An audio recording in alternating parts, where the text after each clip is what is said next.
everybody. I'm just going to do some quick recaps of the NBA games that went on today and yesterday as well. I'll talk about that. But let's start with, of course, the New York Knicks winning big over the Philadelphia 76ers. 138-89. They moved to 35-20, so they're tied with the Boston Celtics in the Eastern Conference. Philadelphia falls to 30-24. I think they fall into fifth place. And the Cleveland Cavaliers continue to move up in that ranking. But, yeah, Mikal Bridges, Karl-Anthony Towns were pretty much starting in this game because, of course, and then Jalen Brunson was there, but he didn't really have that much layered impact, tonight because he really didn't need to do so much because the main two of your five starters was pretty much in rhythm. Off the bench, you got some production from Mohamed Dara and Jose Alvarado. Mitchell Robinson also came in, provided some big buckets. He had 11 points and 6 rebounds as well. The thing about the New York Knicks, man, it's been so inconsistent about them. It's number one, you don't get consistency from Mikal Bridges at times and OG Anunoby, and they both play a similar style, and it just throws people off at times because it just makes it just unworthy and not worthy enough to really be that strong and that competitive enough to compete with some of the best teams. When you got the Detroit Pistons, and like I said, with the Boston Celtics back on a tear and a prowess, and it makes it more difficult. It makes it more, unbelievably in alliance with their other opponent. To me, the Knicks defensively in the interior is pretty much crashing the boards and crashing the glass. They don't really have that, especially with Cat or Mitchell Robinson at times, because they both at times been playing soft inside the paint, and they don't always attack the basket. Cat doesn't, because he always like to go to the 3-point line and shoot 30-foot long threes, and you're pretty much a power forward / center. Shouldn't be really doing that. You should be going down low and attacking guys at the hole of that rhythm. But from the games that I saw, it's just I don't think their offense has always been 100% gelling or in rhythm. In my opinion, I feel like they just been kind of just going through and coasting through the motions without no sense of at certain times without a sense of urgency. But tonight, they win big against a Philadelphia 76ers team who I think from what I saw, I think there was let me just look at them real quick.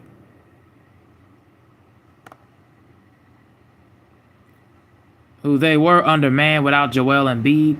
He did not play in the game. Tyrese Maxey, VJ, and of course Dominic Barlow was the ones that was mainly in rhythm. Everybody else is pretty much coasting, man. They didn't really come to show up to play and perform at all. The Knicks was pretty much able to dominate, move the ball around with a good rhythm and pace. They got inside the paint a lot more. Mikal Bridges was able to get hit to his spots and hit his open looks when he got them. And like I said, the ball move was there and it was on point. It was in rhythm. So you got to give credit to, at least tonight with the Knicks, it's like they finally figured out a way to really get everybody moving and get everybody going and really feeling everybody else's tempo and temperature. So I really like that about it. And so another thing that was very important with the Knicks is moving forward, they got to find ways to not only get Cat open inside the paint, get him some good looks. Jalen Brunson's got to be a little bit more unselfish with the ball. And I feel like Mikal Bridges and OG Anunoby and Josh Hart got to find a way to step up as well if they want to go forward and move on. But like I said, the Knicks is just like the Dallas Cowboys in the NBA. You expect them to do these kind of things and improve their overall stature, but they just find ways to screw it up. They just find ways to get in their own way and really get out of their own bag. You lost the other night to one of the worst teams in the Eastern Conference in the Indiana Pacers without their star player Halliburton in overtime. That should tell you something about why I just don't always believe in this team, man. They just find ways to lose ball games that they should be winning, and they find ways to put themselves in a bind and put themselves in a chokehold, and also in a bind that they can't find a way to recover. NFL-Lover 2026. Hey, what's going on? But yeah, just find a way to put themselves in a hole and put themselves in a bind, man. And I really feel like they gotta find ways to get out of their own way and really get into a rhythm that's really era and clear. But again, they did it good tonight. Um, hopefully after the All Star break, they'll find ways to offensively gel and get into a good rhythm before the postseason time comes, and latter half in the earliest in the midway point of March. So hopefully we'll get them we'll get them seeing them going. Um, yeah, Golden State did. The Warriors did play tonight. I believe they played. Hold on. They play in the Spurs right now. They're up by 12 on the Spurs. NFL lover. Yeah, they're up by 12, 80 to 6, 80 to 68. Lindsay, hey, what's going on? How you doing? But yeah, speaking of, no, I don't. I don't play Roblox. Now, anyways, getting to the Pistons and the Toronto Raptors as they win big, um, 113-95. The thing is with the Detroit Pistons and why they've been playing so good. Now I'll talk about that whole fight. Now that I will go over. I will talk about that whole four-man altercation between Isaiah Stewart and the other Piston guys versus the Charlotte Hornets. I will talk about that in a minute. After I get done with the recast. But man, that was a crazy, crazy moment. I ended up seeing the replay of that, and boy, it was insane. But anyways, but yeah, the Pistons to me, they've been so dominant this season. They've been so dominant defensively. They find ways to hold their opponents, you know, in check as far as below the points per game average, which is like under 107 points per game, which is just pretty insane in this day and age because the defense is not really always at an important structure. But I like what Asar Thompson does on his end, providing some big minutes. Tobias Harris with his scoring low, what he can bring to him.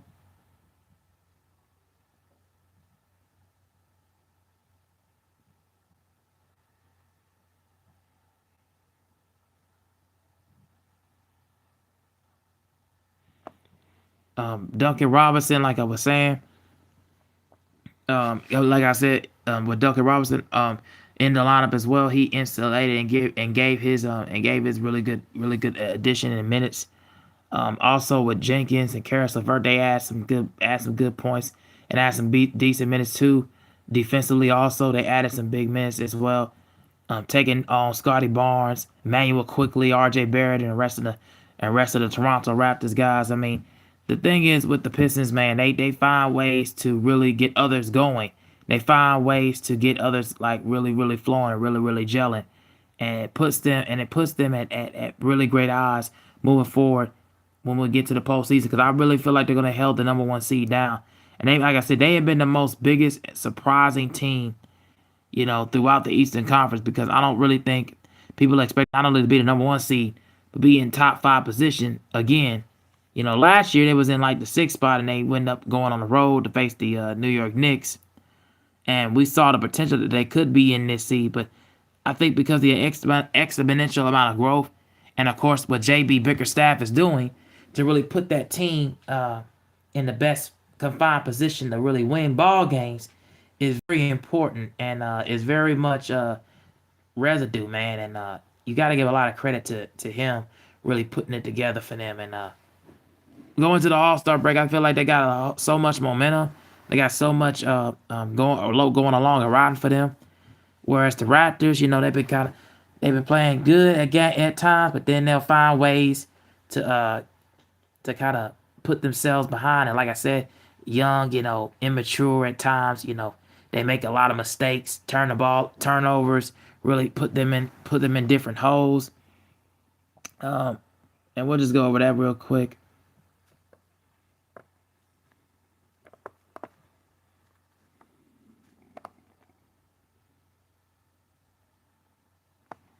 Yeah, the Raptors shot over 30 33 pointers, and it was like 31.3%, while the Pistons was 41%. Should tell you a lot. And although the Pistons went to the line more times than them, the Raptors' problem was rebounding and 3-point shots. And also, like I said, the points off of turnovers. That was the main problem with them in this game tonight. They just really find ways to just mess it up. And also, they couldn't stop the interior inside on the Pistons. The Pistons was able to drive because of Cade Cunningham and because of just the ability of Jalen Duren to really impact not only on the offensive side of the ball, him crashing the glass and getting rebounds, but defensively, him really being able to really alter a lot of guys' area to get inside and outside of perimeter. So it really kind of messed up things for them. So really good win for the Pistons and really showing them why they have been just like I said, just dominant and just absolutely on point this entire year. And salute to JB Bickerstaff and the rest of the coaching helm for the Pistons, man. They've really been holding it down. All right, and then let's get to the next game.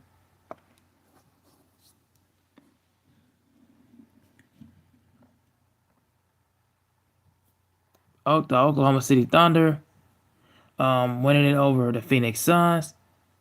As they still control that number 1 seed, they moved to 42-13. The Suns fall to 32-23. They're still in the 7th spot. J-Dub, Jalen Williams was great. He was really on point that entire game. Chet Holmgren was okay. Everybody was in the plus territory for the Thunder in the starting lineup. There's only 2 players that was in double figures, but off the bench you had Aaron Wiggins, Jared McCain, Jalen Williams, all was in double figures with 11 and 12 each. They really had a way of just putting together a run. Phoenix, they really wish they needed something, Well, of course, Devin Booker did not play in this game. One of the only stars that didn't play, Royce O'Neal and Dylan Brooks and Goodwin was the only ones in double figures. Everybody else was in the single digits. So that didn't help any matters. Defensively, they couldn't get any stops.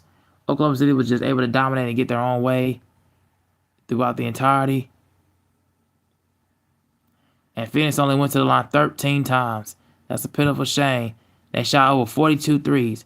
That's another pitiful shame.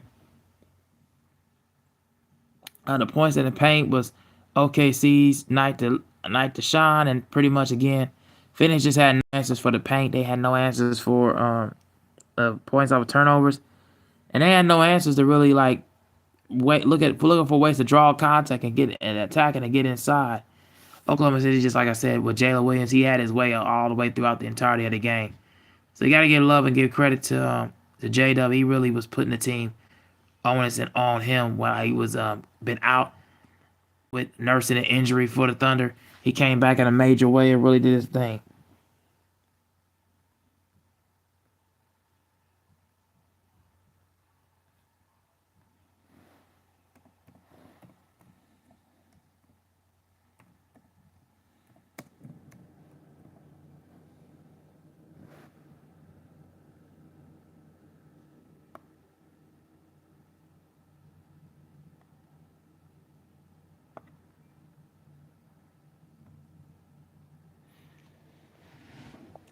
All right, so guys, like I was saying, I was going to talk about this whole thing with the Pistons and the Hornets dust up because of the altercation with Monday's Pistons Hornets. It was 4 players that was ultimately ejected.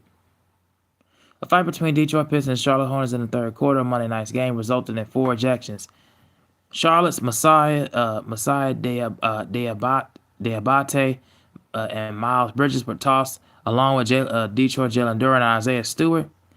Charlotte Hornets coach Charles Lee was ejected in the fourth quarter as he had to be restrained from going after an official while arguing a call. The Pistons won the game 110-104. Duren had the ball when he was driving towards the basket with just over 7 minutes left to go in the third period. When he was fouled by Diabate, Duren turned around to get face to face with Diabate, and the two appeared to butt heads. Duren hit Diabate in the face with his open right hand, starting a confrontation which lasted more than 30 seconds, and ultimately ended with a brief police presence on the floor. Pistons forward Tobias Harris was holding Diabate back. Diabate threw a punch at Duren. Duren walked away, and Bridges charged at him. Throwing a left punch. Excuse me. Throwing a left punch, retaliated with a punch, and Diabate attempted to charge again, and Duran had to be held back. Stewart let the bench confront Bridges, responded with a punch in the players' tussle. At one point, Stewart got Bridges in a headlock and delivered multiple left-handed blows to the head. Duran said that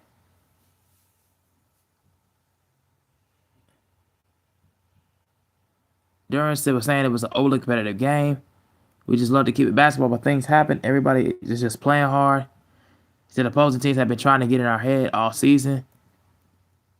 And Duran did not say how the fight started, but referring to the video replay instead. Hornets did not make Bridges and Diabate available for interviews after the game. And of course, Pistons coach J.B. Bickerstaff defended his players. And midway through the fourth quarter, Lee was ejected and had to be held restrained by Hornets guard Brandon Miller, yelling at officials for no call on Charlotte's Grant Williams, collided with Detroit's Paul Reed.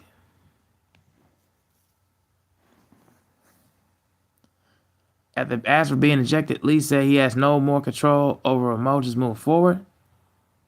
Grant was walking down the paint and barely touched by somebody, and the guy fell over, and that's what we're gonna call a foul. Lee said they have a hard job to make these calls, but I thought that was consistency has been able to be called the rest of the game.